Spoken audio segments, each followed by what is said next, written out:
On a night when the mountain breathes embers and the wind carries the scent of heated iron, a colossal silhouette rises among sparks. The Cyclops, a single eye, round as a merciless sun, surveys the world through a doorway of bone. In the depths of a cosmic workshop, the hammer strikes the anvil, and the earth answers with thunder. Legend says that here in caverns lit by lava, the weapons of the gods were forged, and every lightning bolt cast by the sky is a memory of the perfect blow. We enter an old yet ever-living tale, the saga of the one-eyed giant, a divine smith, master of fire and force. Its origins gather from ancient songs. In early Hellenic traditions appear three brothers bearing stormful names: Arges, Brontes, and Steropes.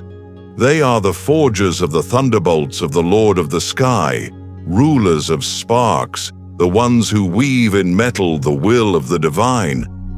In another branch of the myth, a pastoral Cyclops, Polyphemus, lives on a harsh island, guarding herds and sealing caves with stones the size of cliffs.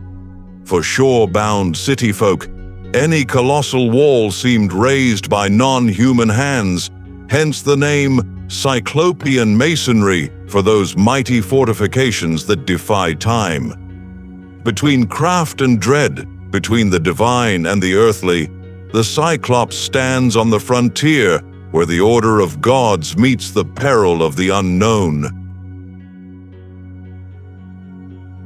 The Latin world saw in underground fire the proof of a giant foundry.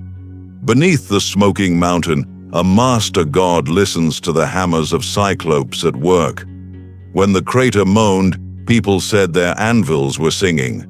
On other sea-washed islands, tales spread of one-eyed giants who hurled rocks at passing ships. Even in northern and western lands we find echoes of the single eye, a mark of power that sees otherwise, a gaze that does not blink before the flame. From one shore to another, the image of the Cyclops took different shapes, yet kept the same core, dangerous grandeur, a power that creates and destroys. What truly does the Cyclops look like? His towering body rules the landscape, muscles banded in heavy iron, skin scored by sparks. In the forehead, a single eye, wide and round, keeps watch like a beacon. In his hands, hammers thick as tree trunks. His power is fire, and his language is metal. His blows can bring forth a thunderbolt, a trident, or a hidden helm. Yet massive strength bears a flaw: pride, the belief that nothing can defeat him. Where pride turns to reckless daring, a clever traveler and the sweetness of wine can tip the scale. So were born the stories of the voyager who fooled the circle of the Cyclops with a name of no one, freeing his companions from the cave. Myth upon myth, the Cyclops remains a living paradox. He is a shepherd, yet also a celestial smith. He guards flocks, yet may devour unbidden guests. He shapes the weapons that uphold order, yet his visage summons chaos. In some cities, artists painted him on vessels or on walls, rendering the eye like a heated wheel. Elsewhere, rulers raised monumental fortifications to tell the world, without words, that they stood beneath a sign of legend. Only a Cyclops could stack such stones, one upon another. Thus myth became politics, and stone spoke. What was it like to live in a time when a Cyclops might lurk beyond a ridge? Imagine a village on the southern sea in a night of heavy waves. Children listen to stories in the glow of the fire, and the elder says that behind the tower of basalt The giant with the eye of flame has his lair. The young smith strikes the anvil and, in every spark, believes he glimpses the sign of an art older than memory itself. When the mountain shudders, people make their gesture of hope, convinced that in the depths, the hammer of the Cyclops has fallen again. Such belief shapes gestures, prayers, customs, and even the trade in precious metal, for iron becomes not only matter, but meaning. There are earthly readings of that round gaze. Some scholars speak of ancient elephant skulls found on seashores with a huge central opening mistaken for a single eye.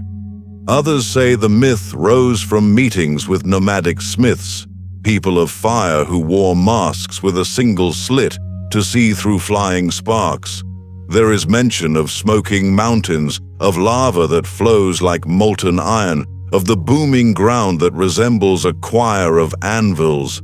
The truth may stand at the crossroads of all these paths, nature, craft, and fear fused into one legend. Why did the Cyclops vanish if he ever did? Perhaps he withdrew into the deep, where the fire never dies. Perhaps he remained in stone, in mortarless walls, in monumental gates that pass for his signature. Perhaps he transformed into a symbol, and his eye became the vigilant idea that watches over order against the tide of chaos.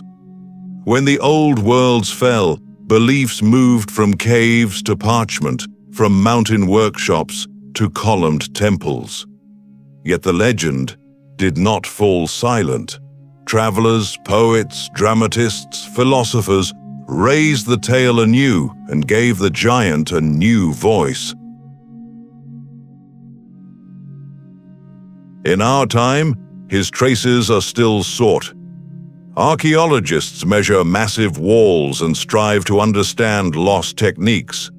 Geologists listen to the murmur of mountains burning within, searching in the earth's tremor for the rhythm of the unseen hammer. Paleontologists bring to light ancient skulls and compare bone openings with drawings in books of myth. Folklorists gather stories from islands, from coasts, from shepherd villages where a giant eye still glows at dusk.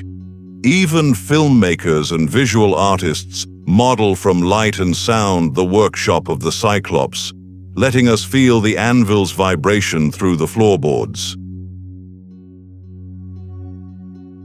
The cycle of the tale closes and opens with every generation. When lightning splits the sky, we remember the first forgers. When we behold gates of stone taller than dream, we think of hands that cannot be ours. When a song resounds in darkness, we seem to hear the hammer fall again. The Cyclops is not only a monster or a divine artisan. He is a way to understand fire, force, order, and peril. He is proof that humanity saw in nature a cosmic forge and learned about itself by watching her sparks. So when your road leads along a coast of black cliffs or beside a mountain with a heated breath, listen. Perhaps the roar is not only wind under the ridges, but the song of an anvil as old as the world. Perhaps for a heartbeat, the single eye opens in the dark and weighs the souls of those who seek. And if you do not see him, you will still feel his presence in iron that does not break, in a wall that does not fall, in lightning that cleaves the clouds.